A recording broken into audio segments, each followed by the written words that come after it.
everyone, Vikings Guy. Thanks for joining me tonight. This is going to be a very, very small podcast in the beginning. We're going to talk a little bit about the Vikings' big win over the Titans today. It was a big win, 8-2, folks, 8-2, for a team that was predicted to win 6.5 games in Vegas. So that's a big deal. So we'll talk a little bit about the stats from today, some of the high points. But without further ado, after that, we will get to my exclusive interview with one Chad Greenway, number 52, linebacker for the Vikings. He expresses some opinions on a number of things we talked about, including that controversial 2009 conference championship against the New Orleans Saints. Let's jump into today's game. The Vikings get a big win today, 23-13 over the Tennessee Titans. The Titans are not a very good team. We knew going into this that this was going to be struggle bus for them. They have offensive line problems that were readily apparent today. There was one guy on the line, their right tackle, who had 3 illegal procedure penalties, really set the team back, cost them a touchdown. So we'll start with that. Vikings took advantage of that today on defense. That defense, once again, was sparkling clean for the most part. Gave up the 98-yard touchdown. It was really kind of a fluky deal. Metellus misplayed it physically, made a mistake in coverage, and away he went down the sideline for the Titans for that 98-yard touchdown. But basically, a number of sacks today, 5 sacks today, controlled the line of scrimmage, didn't let Tennessee get a lot of running space. And really, it felt never in contention. I never felt like this game was one that the Vikings would lose. And this is a game, this 3-game stretch, the Vikings had to win, and they did. Let's go into some of the stats. Time of possession for the Vikings, pretty even with the Titans, had 5 more minutes of possession. But when it came to first downs, the Vikings had 24 first downs. The Titans had 11. That's a big factor in the game. Vikings were able to, again, control the line of scrimmage. They led in total yards. We had less passing yards, but a lot of those were garbage passing yards by the Titans. Couldn't get any offense going. We turned the ball over, gave them a short field, and they got some points. And then we gave up that 98-yard touchdown, which was such a weird deal. You know, Flores calls a lot of those what are zero blitzes, and oftentimes they work. This is a time where Metellus got matched up from the safety position. They were playing zone, Metellus turned over, and I'll go into this a little bit on the play breakdown this week, but it was just a play that happened. I mean, you know, you give up some points like that, and it doesn't really affect where you end up as a team. Rushing yards today, we had less than 100 rushing yards. I'm a little nervous about Aaron Jones. He took a big hit in the second half, went out of the field of play, was getting checked out. It seems like a time where maybe Cam Akers would become more important to this team, a way for us to give him a spell, because if Jones isn't really in good shape coming into January, it makes it tough for us to win. And, you know, ultimately today, on a final note on this game, we'll get into it more. Again, a big Vikings win, 8-2, baby, 8-2. But we'll get into it a little more. But at the end of the day, Sam Darnold played very, very well. That they'll call that fumble, that exchange between him and Aaron Jones, a fumble for him. And it's not really a fumble, folks. Let's be honest. That's not a fumble, and we know it isn't. So what can you do? He didn't turn the ball over anymore today. You know, the announcing on TV, I turn it off because I like to listen to Paul Allen, so it's pretty terrible. But I turned on part of it because I wanted to hear what they were saying about the fumble that wasn't that Darnold had. And Adam Archuleta, I know he's new to it, but he's not good at the job yet. And that was hard to listen to. But Darnold didn't turn the ball over. And that's the bottom line. He didn't throw any interceptions, had 2 touchdowns, should have had 3. Jalen Naylor, my Lord, got to catch those in the end zone, pal. It should have been a 30-13 game. And again, it never really felt like this game was in contention. Parker Romo missed an extra point. That's a bummer. I'm looking for some negative things to say here. We head into the meaty part of our schedule next week is Bears at Bears. Division games are wonky. They almost beat the Packers today. That's one of those things you never know. Should have beat the Packers today. And, you know, that's a Packer team. It's a mystery. I don't think they're very good. But I'm not going to delve too much into that. Now, I want to talk a little bit about my interview with Chad Greenway that's coming up here imminently. Chad was gracious enough to give me what we had agreed to was 3 or 4 minutes really quickly to just answer some questions before he had a speaking event. Chad gave me nearly 10 minutes of really good content, really good questions, some stuff that just, I think, turned out wonderfully. And Chad is a gracious, decent man. He's a man of God. He's a man who is completely honorable. Farm boy from Mount Vernon, South Dakota. if you haven't done your research on Chad Greenway, should be in the Viking Ring of Honor, probably will be someday. He'll talk a little bit more about where he was drafted. Those guys remember that. But I think you're going to enjoy it. I think you're going to look back at this interview, and I hope that you're happy with it. I hope it's something that makes you feel good and reminds you of some of the teams the Vikings used to have. Greenway was a big part of that, and just a humble kid, still humble. And so without further ado, here is Vikings Guy's interview with the great number 52, Chad Greenway. Skol. Hey everyone, Vikings Guy, that's what I call myself. I'm John. John, nice Chad. to meet you, Nice Chad. to meet you. Yeah, well, Dream, everybody knows who this is, old 52, Yes. Chad Greenway. What an honor to have you here. Thanks so much. You know, I was doing some research because I said, I know everything about Chad Greenway. Not really. You were drafted in 06. Yep. And you played at Iowa. Yep. I think most people know that. There were 2 other linebackers drafted in the first round. Yes. Do you know which ones those were? Yeah, AJ Hawk and Ernie Sims. Correct. Yeah, both to the division. Look at this. Yeah, Look at Green this. Bay and Detroit. Yeah. Ahead of me. I never forgot that. Correct. 5 and 6. Yes. Yep. And do you know who, at the end of the day, 11 years of a career, who had the most tackles? Me. Damn right. Yeah. See? Look at this guy. You always know your stats. Come on. Yeah. No, that's perfect. So one of the things I want to ask about is that 09 season. Yeah. You know, going into that, we had high hopes. Had you met Brett Favre before he came to the team? No, I was kind of one of the rare guys that played against Brett in 07 in Lambeau and then at home, and then obviously 08 he goes to New York, comes in 09, get a chance to play with him for 2 years. Yeah. You know, just a tremendous opportunity to talk about somebody who's just been there, done that, seen everything, been a winner, great locker room guy, and a guy that you can take something from, his habits. Yeah. But yeah, I mean, it was pretty cool to play with him. Yeah, and you've been around stars because you're in the NFL, and you were a star. Yeah. When you see a guy, well, no, you were. Come on. I wasn't. You know, there's stars and there's the next level. I was the next level.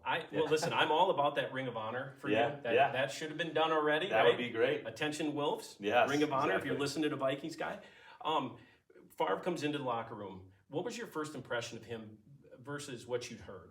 Yeah, I think just great personality. Yeah. He wanted to get to know everybody in the building, everybody from the equipment guys to the kitchen staff. He was very open about building relationships and friendships with really the whole staff. You know, I think that the best story I could tell about Brett, first practice you go out, and I had never heard a ball get thrown before. Yeah. You know, we've all had those nurse balls, those whistle balls. Yeah. He threw an NFL football like that. And just at 40 years old, the velocity at which he threw compared to the guys we had before him, you know, played with Gus, had a big arm, older quarterback. Obviously, Tavares had a huge arm. Big arm. But just the velocity at which he could make a read, make a throw, and have it come out like this. And then you'd see the receivers coming back, kind of shaking their fingers. Like, it was just a different level. Yeah. And then you fast forward my career to when we draft Ponder and some of these other quarterbacks that come in, you're like, it's just a different level of arm talent. Yeah. And then, of course, can you now with Sam, it's like, can you take a guy with arm talent and the decision making? So he was a unique character. Sure. He was a competitor, a winner, and fun to be around. Yeah, so when he came in, could you feel a shift in the locker room as far as just how it laid out? Because we hear stories, too, on the outside where in Green Bay, Favre had his own locker. He wouldn't talk to anybody. So your experience was like, no way. Nothing like that. No, I mean, at the end of the day, we had a really veteran team. If you think about the 09 team, and one of the reasons why 2010 didn't work out when he came back is we were an older team. Yeah. You know, we had some young players that stepped in. Myself, Jasper, had a couple of young safeties. Yeah. But really, you think about, with the Williams ball and Jared and Ben Lieber and EJ, you had an older team, offensively the same. And so it was sort of we need to win in the next couple of years. And I think that's why you go and get Brett, bring him in and say, hey, let's win now with this bunch. Yeah. And so it wasn't a thing where I think Brett came into a situation like, you know what, I'm going to do it my way. And it's going to be, he was not that way at all. He was one of us. I mean, I got a jersey signed by him when he was on the way out, and just, thanks for all the breakfast, because we had breakfast together almost every day. That's wonderful. You take those 2 years and you'd say, hey, he's one of the best quarterbacks to ever play. For sure. And it's pretty cool to have that as part of your career. Yeah. With his diagnosis of Parkinson's, in your own career and now post-career, was that a thing that was present in your mind, taking hits, giving hits? It really became... You knew there was risk in playing football since you were a kid, through high school, through college, and then in the NFL, it really became sort of the media kind of got a hold of it, right? Sure. The study comes out, and all the different things you talk about with the brain and what we're doing to it, and I was about midway through my career, say, and I always think if you my goal and dream was always to play in the NFL. Yeah. And, what a life that's, unfulfilled if I have an opportunity to go do it. Correct. My goal, my dream, the thing I always wanted, and I wasn't able to go do it because I had this fear of obviously what might happen. And, there's the old adage, and maybe it's shallow thinking, but, something can happen to you tomorrow, the next day, the next week, driving next down the month, road, whatever. You just never know. And, my dad passed away in 2014, and so I was just past midway through my career, and really giving the perspective of you got to live now. For sure. And he passed away in his 50s, and so we live with a purpose in our family now of living now. And when I was in my career, and you have all this going on, and you have the risk, it's like, yeah, but it's a life unfulfilled if you don't go realize your dreams. So something you definitely think about, something I'm concerned about now in my 40s and raising kids. I want to be able to see my grandkids and raise my family, and certainly I'm always something conscious of. And I also try to do as good a job of taking care of myself, which is, I think, the priority. Yeah, that's great. I can't second that enough, that just living life and going out and just do your thing. And it doesn't mean you don't have regrets, but it means you try to fulfill what you can fulfill in that short amount of time you have on the earth. Yep. Now, I'll do this one more time. In that 2009 championship game, because Vikings fans are hanger-oners. I'm a big hanger-on. Oh, yeah. Yeah, me too now. I'm one of you guys now. God. Yeah. And you were a Hawkeye, so that was not natural for me originally. And then once you came in there and just started cracking skulls, I'm like, this guy. But when we go back to the NFC Championship, you're sitting there on the sideline and you're playing defense, right? You're not focused on what the offense is doing necessarily. Was there a time where you or anybody was sitting on that bench as a defense saying, it just seems different with Favre today, the way they're hitting him? Yeah, you could definitely tell something was up. I mean, the way that, that game, you're sort of focused on what you have to do in your job. But then at the same time, you're always aware of what's going on offensively. And in that game, I think we had 4 or 5 turnovers. So you were always really kind of more hyper-conscious of what's going to go on, because we knew that just how the game flow was going, that we may need to step up again right away and go out and get a stop to keep us in the game. But you could tell and see as we get drives that are stalled because we're getting hits that are now no called, or when they are getting called, it's more egregious. It's high lows. It's nasty hits, nasty penalties, grinding him into the turf. Well, and just purposeful. And you can tell as when you're a defender, there's a line you don't cross. Sure. And we could all do that every play if you wanted to, and you wanted to be cheap and you wanted to find a way to dig at somebody. And there's a line you don't cross. And there's a line that we certainly didn't cross with the Vikings. And, you could definitely tell it was different. Now, when you kind of fast forward and everything comes out, and it's like, do you draw any comparisons to kind of the way the Lions have handled some of their stuff lately? Have you felt, not that you think the Lions are dirty, but do you see some of their hits and go, it just feels, because their coach was in New Orleans. He was a player, and he coached with Peyton. I don't feel that. I feel like there is a fine line you have to play, especially now with all the rules getting shifted so pro offense, and for sure, and obviously the penalties for the quarterback and everything else we talk about with defenseless receivers.